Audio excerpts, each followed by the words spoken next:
Bismillah. Assalamualaikum warahmatullahi wabarakatuh. Alhamdulillahirabbil alamin, arrahmanirrahim, maliki yaumiddin. Asyhadu an la ilaha illallah wahdahu la syarikalah wa asyhadu anna Muhammadan abduhu wa rasuluh wa ba'd. Ayuhat talabah rahimani wa rahmakumullah. Alhamdulillah kita bisa bermuajah kembali dalam rangka thalabul ilmi. Kita lanjutkan materi tentang adab dalam kitab Adabul Mufrad, yaitu yang sekarang adalah seseorang yang mendapati orang tuanya di usia tua tetapi tidak masuk surga. Seseorang, sekali lagi, yang mendapati orang tuanya di usia tua tetapi tidak masuk surga. Khalid bin Makhlad mengabarkan kepada kami, ia berkata, Sulaiman bin Bilal mengabarkan kepada kami, ia berkata, Suhail mengabarkan kepada kami dari ayahnya, an Abi Hurairah anin Nabi sallallahu alaihi wasallam qala, ragiba anfu qalu ya Rasulullah, man qala man adraka walidayhi indal kibari aw ahaduhuma fadakhalan nar. Dari Abu Hurairah, ia berkata, Rasulullah SAW bersabda, sungguh terhina, sampai 3 kali sungguh terhina. Para sahabat lalu bertanya, siapakah wahai Rasulullah ia terhina itu? Beliau bersabda, siapa saja yang mendapati kedua orang tuanya atau salah satu dari keduanya masih hidup di usia tua itu, tetapi ia malah masuk neraka. Naudzubillah. Ini sungguh terhina.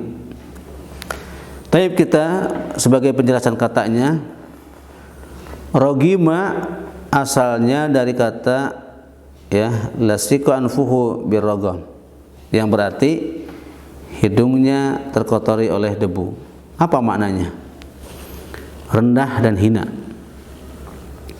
Ungkapan tersebut merupakan kiasan untuk menunjukkan kerendahan dan kehinaan yang teramat sangat. Apa kandungan hadis tadi? Yang pertama, kandungannya adalah perintah agar berbakti kepada orang tua disertai penjelasan akan besarnya pahala berbakti kepada orang tua.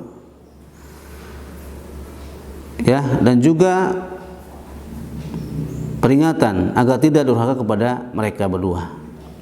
Yang kedua, kandungan hadis ini berbakti kepada orang tua di penghujung masa tua mereka dengan memberikan pelayanan dan nafkah merupakan salah satu sebab yang dapat memasukkan seorang ke dalam surga.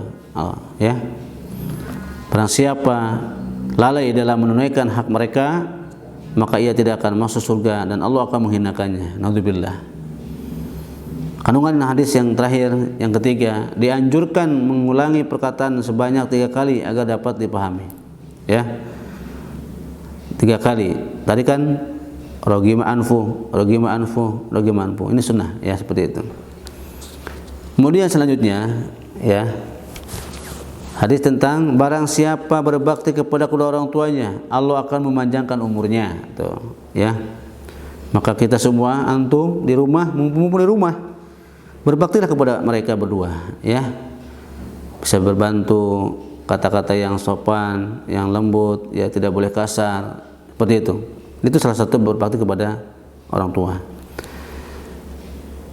Asbag bin Al-Faraj mengabarkan kepada kami, ia berkata, Ibnu Wahab mengabarkan kepadaku dari Yahya bin Ayyub, dari Jabban bin Fa'id, an Sahr bin Mu'adz, an Abi qala Nabi sallallahu alaihi wasallam, man barra walidayhi tuba lahu zadallahu azza wa jalla fi umri.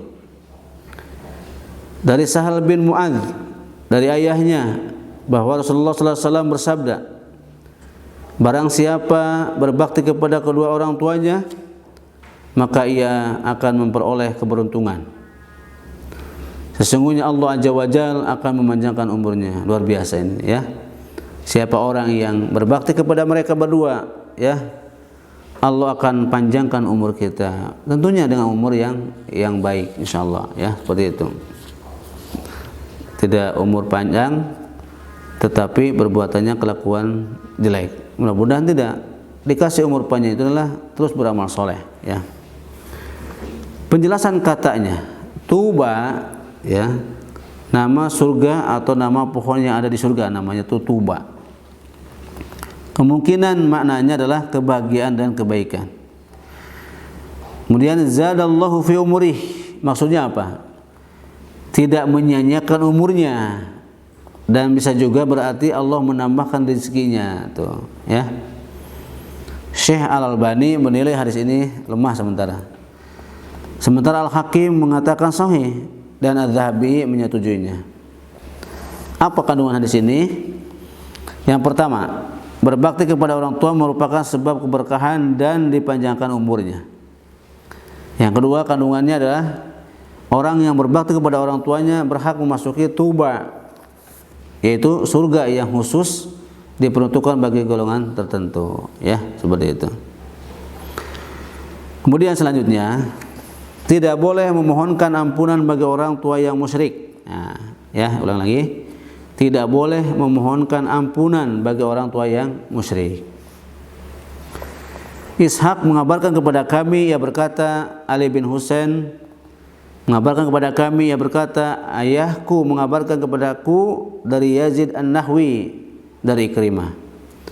An Ibnu Abbas fi qaulihi azza wa jalla, imma yablughanna indakal kibara ahaduhuma aw kilahuma fala taqul lahumā uff ila qaulih kama rabbayani shaghira fanasakhat hal ayah fi bara'ah ma kana lin nabiyyi walladzina amanu yastaghfiru lil musyrikina walau kanu uli qurba min ba'di ma tabayyana lahum annahum ashabul jahim. Dari Ibnu Abbas mengenai tafsir firman Allah Azza wa Jalla ayat 23 dari surah Al-Isra, jika salah seorang di antara keduanya atau keduanya sampai berumur lanjut dalam pemeliharaannya, maka sekali-kali janganlah kamu mengatakan kepada keduanya ingat, tidak boleh ya, dan janganlah kamu membentak keduanya, dan jangan ucapkanlah kepada keduanya kata-kata yang baik. Rendahkanlah dirimu terhadap keduanya dengan penuh kesayangan, dan ucapkanlah, wahai Rabbku, kasihanilah mereka berdua sebagaimana mereka berdua telah mengasuhku di waktu kecil ya. Ayat ini mansuh, dihapus dengan ayat 113 dari surah At-Taubah. Tidak selainnya bagi Nabi untuk memintakan ampunan bagi orang-orang musyrik meskipun mereka adalah kaum kerabat, setelah jelas bagi mereka bahwa mereka adalah penghuni neraka. Penjelasan kata ini, uffin ya, berarti celaka dan binasa. Ungkapan yang digunakan untuk berkeluh kesah biasanya ya, uffin. Rabbayani, keduanya membesarkanku, karena salah satu makna tarbiyah adalah membesarkan sesuatu ya. Apa kandungan hadis tadi? Pertama, ayat pertama menunjukkan permohonan ampunan dan doa kebaikan untuk orang tua yang beragama Islam ya.